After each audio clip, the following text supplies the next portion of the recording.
Shalom, shalom. All praises to the Most High. And I'm going to do a lesson called Faith and Hope. And I'm going to start with the book of 1 Maccabees, chapter 12 and verse 9. And it reads, "Therefore we also, albeit we need none of these things, for that we have the holy books of scriptures in our hands to comfort us." So this was during the time, our people during the time of the Maccabees, they were saying how we didn't need none of these things. We didn't have to worry about all the carnal things, all the things they're trying to push us push on us in this society. All they were saying is we have the holy scriptures to comfort us. Yes, we need things in this society. Don't get this misunderstood. Paul made it clear: food, shelter, and raiment. We should be therefore content. And see, don't worry about the rest, because Yahushua said through Paul in Philippians, he will supply all of our needs according to his riches and glory. And from there, I'm going to go to the book of Romans, chapter 15 and verse 4. And it reads, "For whatsoever things were written aforetime were written for our learning, that we through patience and comfort of the scriptures might have hope." Saying the same thing they were saying during the time of the Maccabees. How that through the scriptures we're going to have hope. And this is what gives us faith. We haven't seen Yahushua yet. We know he's up there in the third heavens, but we know that he's coming because of all the things that our forefathers left behind, mainly Yahushua. This is all written of him. He said, "I come in the volume of the book," in Psalms 40. He said, "It is written of me to do thy will, O Yahweh." So this is all written of him. And from there, I'm going to stay in the book of Romans and go to chapter 8. Romans chapter 8, verse 24 to 25, and it reads, "But if we hope for that we see not," Shalakia, verse 24, "For we are saved by hope, but hope that is seen is not hope. For what a man seeth, why doth he yet hope for?" So Paul is breaking it down. The things that you see, right, in all the things you see on a daily basis, you don't have to hope or wait for them because you're seeing them every day. This is what our faith is, because we're waiting on Yahushua. Verse 25, "But if we hope for that we see not, then do we with patience wait for it." And that's why we're waiting. We're waiting for him to come and do what he says. And then I'll just go to Psalms 27 just to validate this, what we have to do. Psalms 27 on what David said.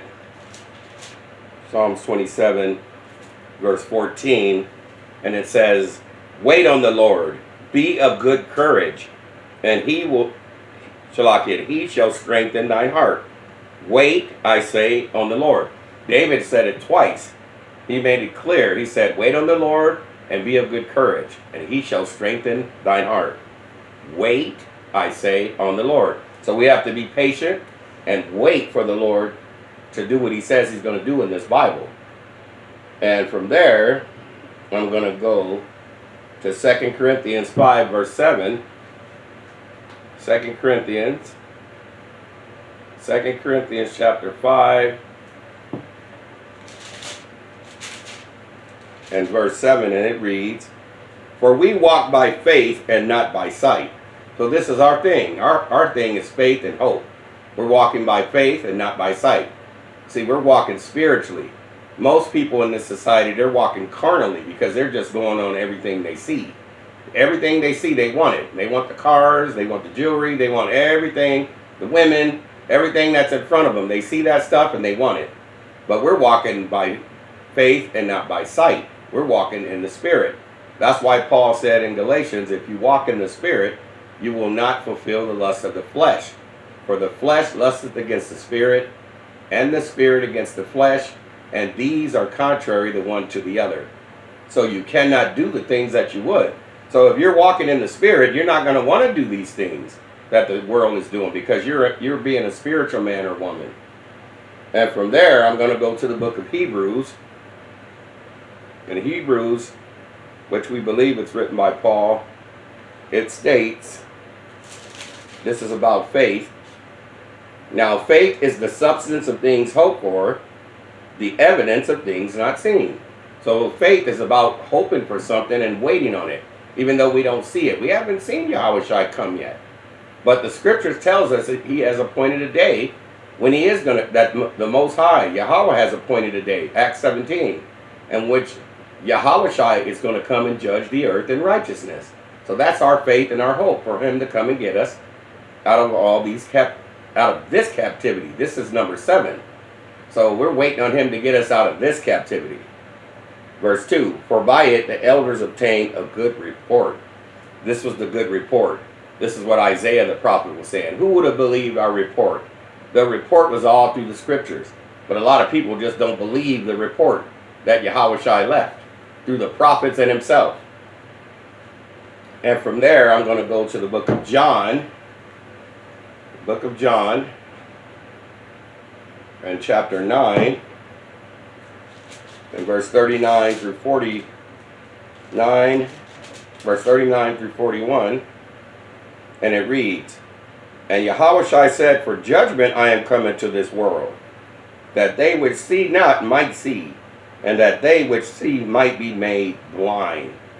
So he's telling us we need to stop looking at everything carnally, and we have to look spiritually. We have to think on things that are on high, think on things that are on good rapport, think on all these things, where Christ is seated on the right hand of Yahweh. That's where our mind should be. Our heart is our mind. And our heart should be on those things. Verse 40. And some of the Pharisees which were with him heard these words and said unto him, are we blind also? 41. Yahushua said unto them, if you were blind, you should have no sin. But now you say, we see, therefore your sin remaineth. So anybody that's saying that they see, now they're saying that they're without sin. And we've all sinned and come short of the glory. But our thing is that we're supposed to repent and be converted and change. And we're supposed to stop doing those things we used to do and walk in the spirit and not in the flesh. Because we are debtors to Yahushua for what he did, for putting his body up on that cross as a sacrificial lamb. And from there, I'm going to go back to the book of Hebrews, chapter 12. Verse 1 and 2. Wherefore, seeing we also are compassed about with so great a cloud of witnesses, let us lay aside every weight and the sin which does so easily beset us. So this is what he said we need to do. And let us run with patience the race that is set before us. We got to continue this run, continue this race, continue doing the laws, the statutes, commandments. Looking unto Hamashiach Yahushua, verse 2, the author and finisher of our faith, because this is what our faith is about. It's about Yahushua, who for the joy that was set before him endured the cross. See, he endured that thing, endured the cross, despising the shame. And it was a shameful thing to be crucified, because everybody that seen the people crucified knew that they were in sin. But Yahushua was without no sin. He had no sin. He was that sacrificial lamb that put his body up for sin. Despising the shame, and is set down at the right hand of the throne of Yahweh. So now he's been highly exalted because of what he did, because of that act of what he did. And from there, I'm going to go to the book of Colossians. The book of Colossians. Let's see. I passed it.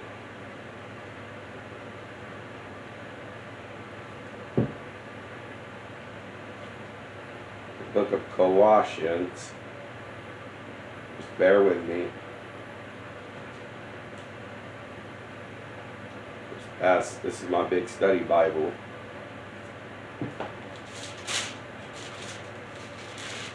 Let me get Colossians.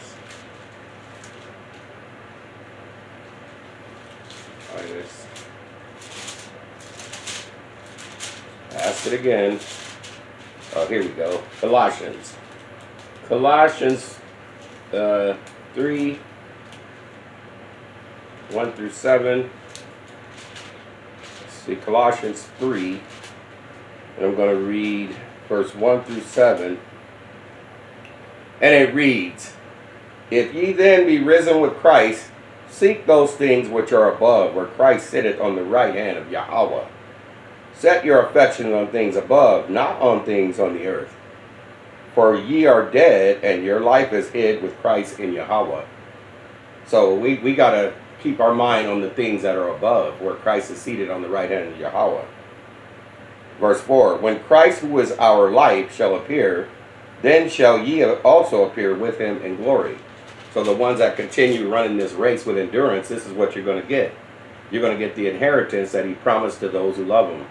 Verse 5, mortify therefore your members. So he's saying to put to death the deeds of your body, which are upon the earth: fornication, uncleanness, inordinate affection, evil concupiscence. These is talking about, this goes into lasciviousness and all these sexual acts.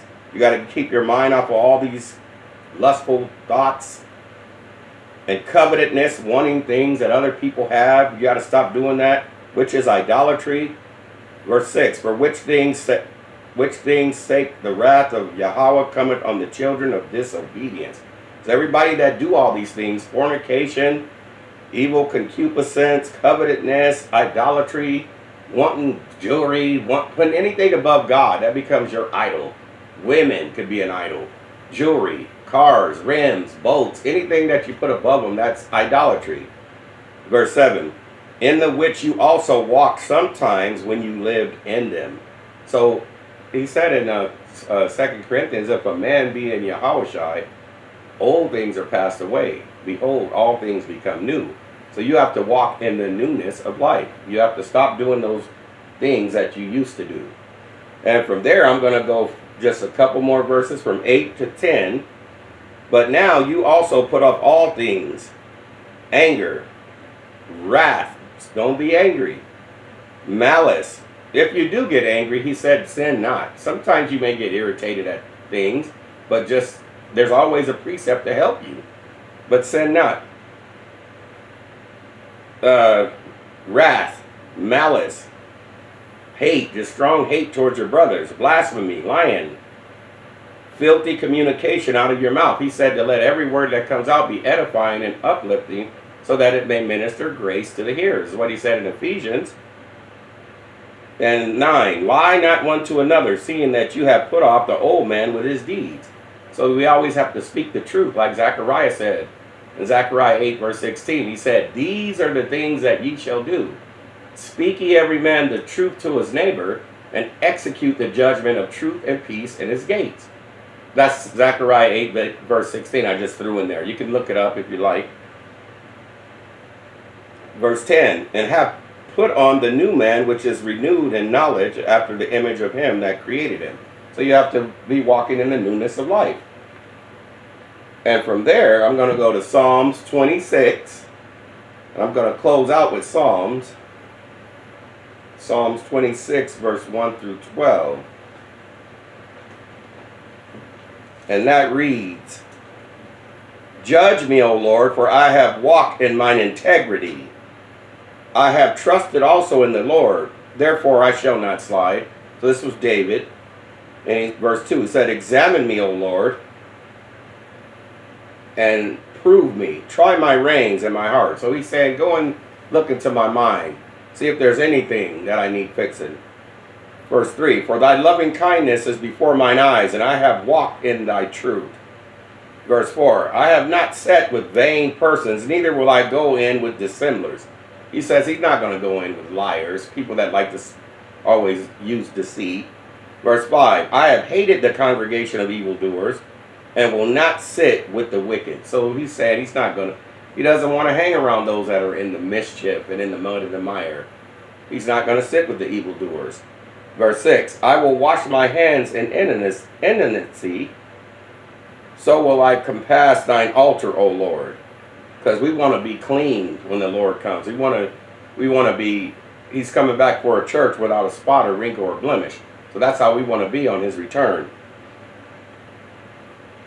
Verse 8, or Shalakia, verse 7, that I may publish with the voice of thanksgiving and tell all thy wondrous works. Verse 8, Lord, have I Shalakia, Lord, I have loved the habitation of thy house, and the place where thine honor dwelleth. Verse 9, gather not my soul with sinners, nor my life with bloody men. So he's saying, keep me holy, keep me set apart from all these people that are wicked. Keep me as the apple of thine eye. Verse 10, in whose hands is mischief, and their right hand is full of bribes, full of murder and bribery and thievery and lies, deceit. And verse 11, but as for me, I will walk in mine integrity. Redeem me and be merciful unto me. Verse 12, my foot standeth in an evil place. In the congregation will I bless the Lord. So this is what we want to do, Yasharallah. We want to keep our hands clean, keep our minds always on Yahushai, keep doing the law, statutes, and commandments as to the best of your ability, because he's coming back for a church without a spot or wrinkle or blemish. And this is what he's coming back for. We got to make sure we get this right. We got to show love to our brothers. We can't have malice in our hearts. We can't be speaking lies one to another. No deceit. No blaspheming, filthy, wicked sayings and acts. We can't do any of this stuff. No fornication, sleeping around with all these different women. You have to have one wife. We have to stick to our wife. No adultery. We can't be doing any of this stuff. And with that, I'm going to give all honor and glory to Yahweh, B'Shem HaMashiach, Yahushai. Shalom.